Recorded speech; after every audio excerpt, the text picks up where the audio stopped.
Assalamualaikum warahmatullahi wabarakatuh. Saya Nisakir bin Muhid dengan NIM 0522 024 0036.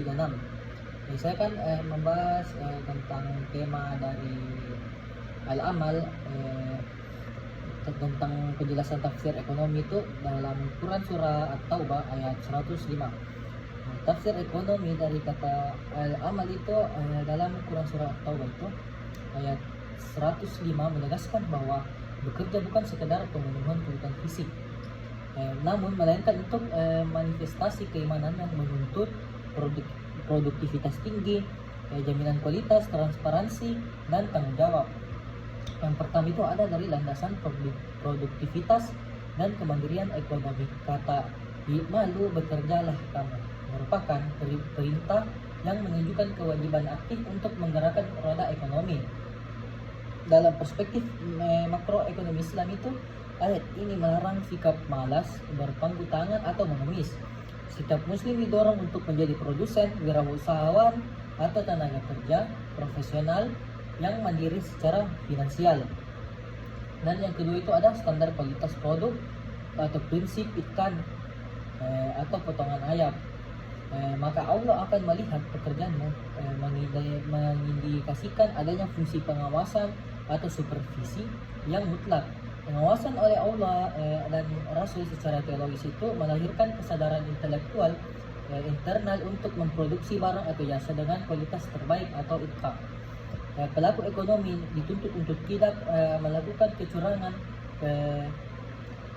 pengurangan, timbangan atau manipulasi spekulatif atau gharar. Yang ketiga itu ada transparansi dan akuntabilitas. Pasar frasa wa rasul wal mu'minun, yang arti itu dan rasulnya serta orang-orang yang mukmin, memberikan dimensi pengawasan sosial dan hukum.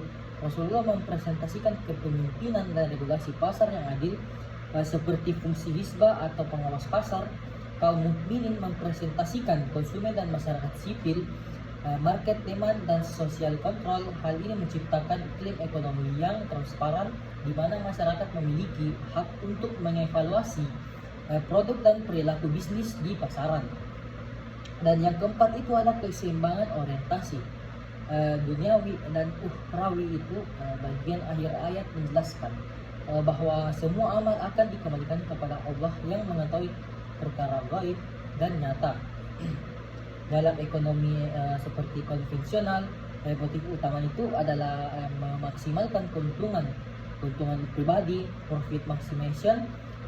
Terus tafsir ekonomi Islam itu terhadap ayat ini mengubah orientasi tersebut menjadi pencapaian keberkahan atau falah. Keuntungan finansial di dunia juga harus selaras dengan keselamatan pertanggungjawaban di akhirat. Yang kelima itu ada distribusi kekayaan dan seperti dampak sosial bekerja dalam Islam tidak hanya berorientasi pada penumpukan modal seperti modal pribadi.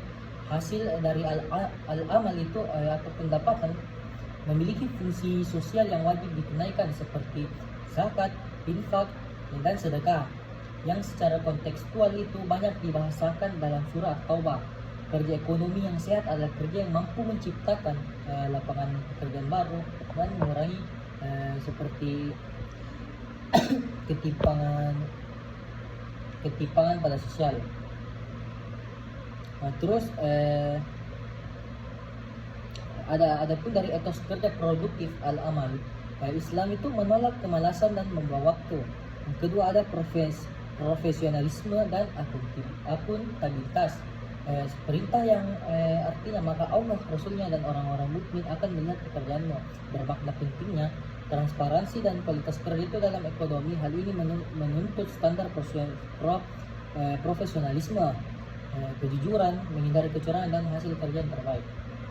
Terus ada orientasi dunia akhirat atau ekstratologis, yang arti itu harta atau rezeki yang didapatkan dari hasil bekerja harus dikelola dengan benar, yakni dengan mengeluarkan kewajiban sosial seperti zakat, infak, dan sedekah, serta menjadikan bekal kebaikan di akhirat.